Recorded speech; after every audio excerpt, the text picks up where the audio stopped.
জীবন কিসের উপর নির্ভরশীল? ধনের ওপর, বৈভবের ওপর, নিঃশ্বাসের ওপর? না, এই জীবন নির্ভরশীল বিশ্বাসের ওপর।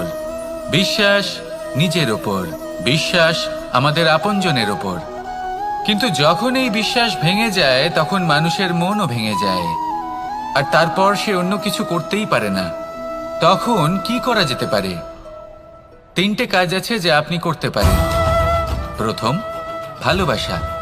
যাকে আপনি ভালোবাসেন, যারা আপনাকে ভালোবাসে, ভুল যারই হোক না কেন, তার কাছে ক্ষমা চাইতে কখনোই সংকোচ বোধ করবেন না। দ্বিতীয় হলো বিশ্বাস। যারা আপনাকে ভালোবাসেন, আপনাকে বিশ্বাস করেন, তাদের বিশ্বাস কখনো ভাঙবেন না। তৃতীয় হলো আশা। যারা আপনাকে ভালোবাসেন,